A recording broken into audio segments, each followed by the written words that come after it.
Hey everyone, it's Donny Walker, back again, and watch what I'm doing. Look at me, I'm walking, walker's walking, not completely, it's kind of hard, but look at, no crutch, no walker thing, I'm getting there.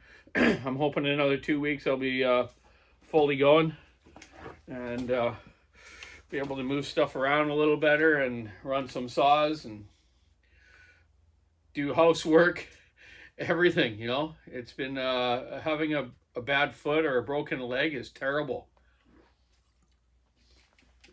It's been almost 6 months. It was May 24th when it happened, and it's middle of November now. Happy Remembrance Day, and to everyone, all the veterans out there that were in the war years ago. I just said that earlier in my previous video, but me and Shelly went away after on the weekend here to Victoria. It was her birthday, plus my dad had some issues. He was in the hospital, but home now and a little bit better. But hard to deal with folks that are parents that are not feeling good and not doing that well, and yourself. So I've had quite a stressful 6 months dealing with this issue of my own and other issues with my family. But it's all coming together, you know. You can't change the past, but you can change the future, and the future's right now, you know. I'm living it. I'm just went for a ride with my dog. It was nice out for a bit here. It's kind of like just a little, almost t-shirt weather outside today. You know, a tough man could wear a t-shirt with no sleeves, like Bucket maybe, or a little bit of a sweatshirt. But yeah, not a bad day today. Calm before the next storm. I'm working on a stihl 881 here, which is from I think a forest company in the mainland, and it looks like they've milled with it. The thing is pretty new, but it's been kind of abused, and I'm going to show you some things on it that I'm fixing, and I'm going to walkerize it and change the parts on it that's needed, and just show you a few things on it. Okay, so yeah, nice to be back, and going to start doing some more videos and reaching out to everyone here. So here we go. I got the 881 apart. It had a loose muffler. The muffler bolts had rattled out. Okay, so they weren't even in there. I don't know if they blew out or the guy took it apart and took them out, but all there was in there was actually a just one kind of broken bolt that's laying in there. Okay, so what happened is this aluminum plate that goes between the cylinder and the muffler was all broken, so this is all warped, which I'm going to flatten up and make this back to a nice flat surface. And I've just ordered a new aluminum plate here, which is kind of like a heat shield between the cylinder and the muffler. The cylinder itself, it was quite warped because this being loose, it's walked all over and made it kind of warped. 3120s do that as well. But what I've done, I've taken an axe file, a Nicholson axe file, and I've just, you know, worked this surface until I got it flat enough properly that it'll seal again properly and work again for the customer. So that's the thing. Doing used saws, you know, doing new ones is great. There's never an issue like this, but these used ones, you just never know. If this guy would have continued to run this, the one bolt that was laying inside here would have went in the motor and it would have wrecked the engine.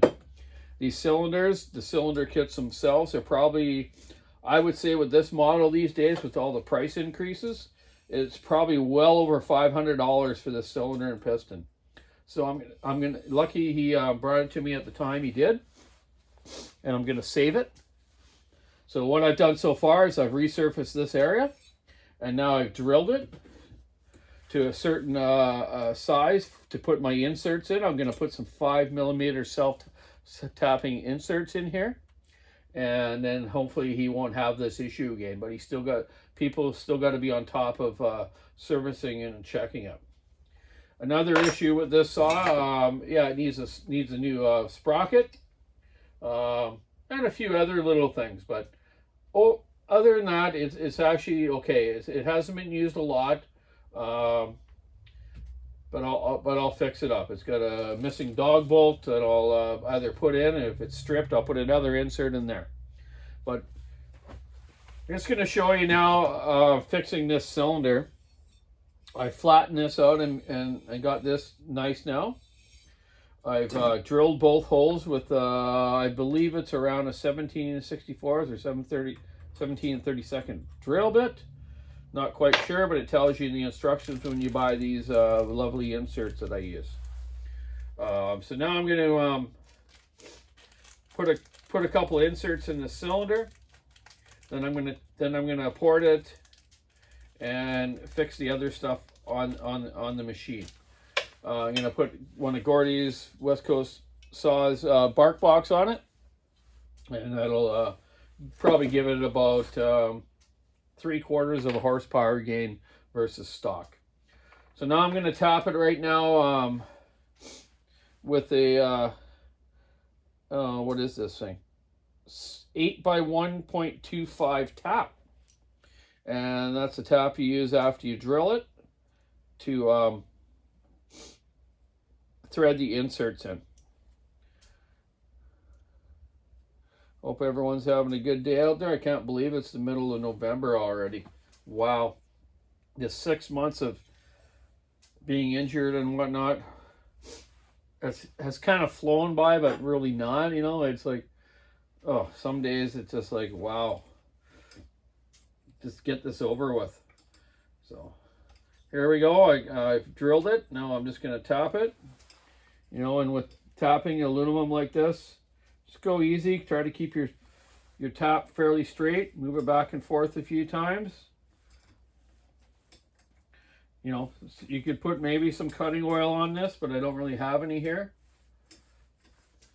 right now. You know, I could put a little bit of just regular 2-stroke oil on it or something. You know, oil's oil, right?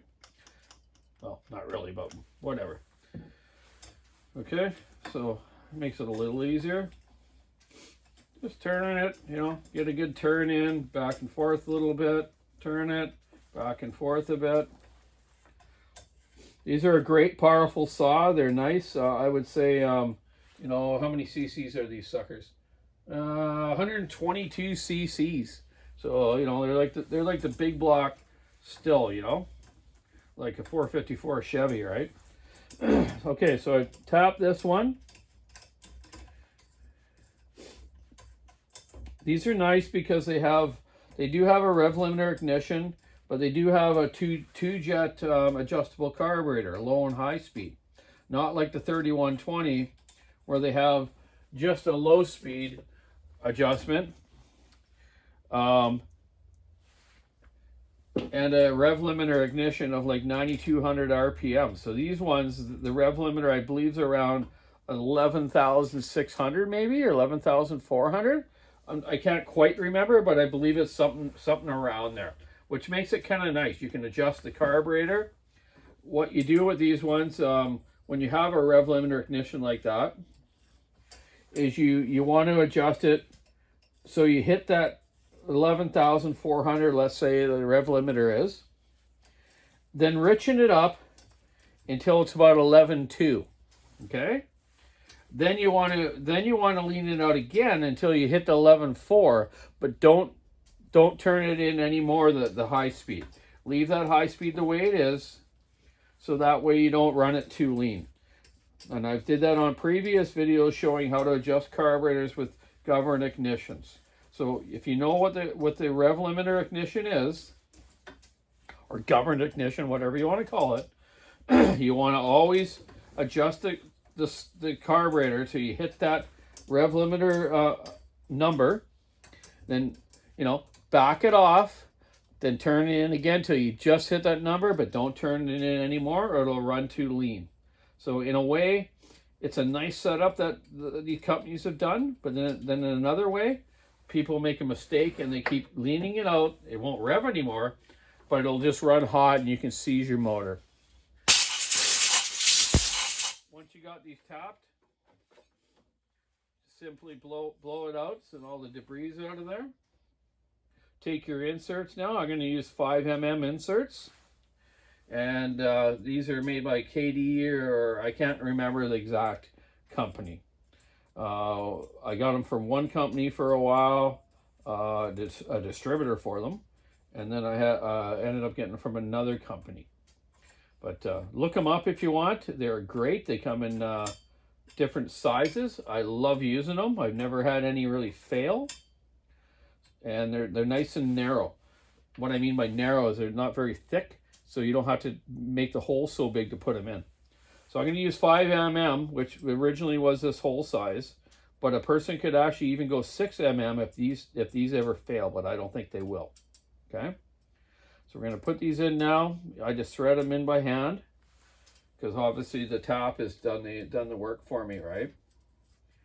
It comes with this tool that you can push, thread it in. There's another tool you can use to poke down these little sides on there so it grips, right? But I don't have that tool here. I'm just going to use a basic punch, or I'll just use maybe this 3/16 Allen wrench here. So once you got the inserts in, you just take these little pegs here and hammer them in nice and straight when they grip to the cylinder. Okay. That's all you do.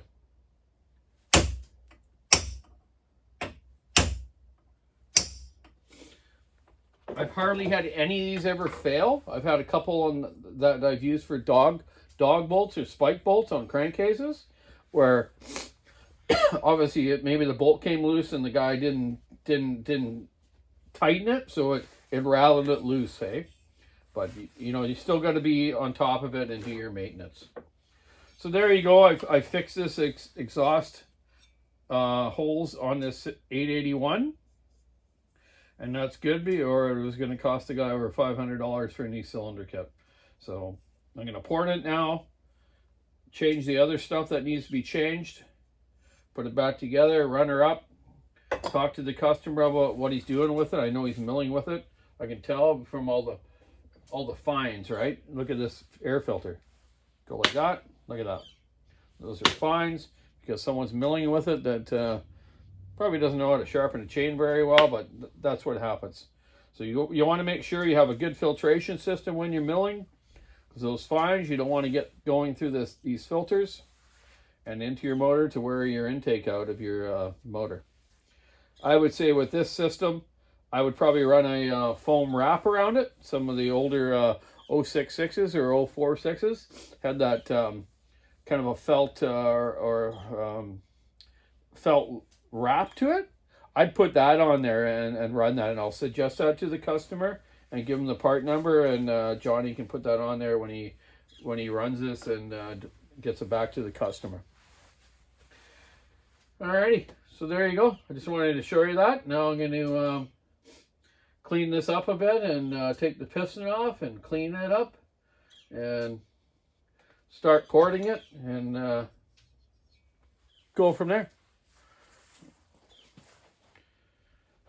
What day is it today? Wednesday? So anyways, yeah, it's hump day. So anyways, have a great day. Keep your saw in the wood, stick in the ice, rub on the road. Again, thank you to all the veterans on Remembrance Day. And you all have a good day. See you later. Donny Walker out.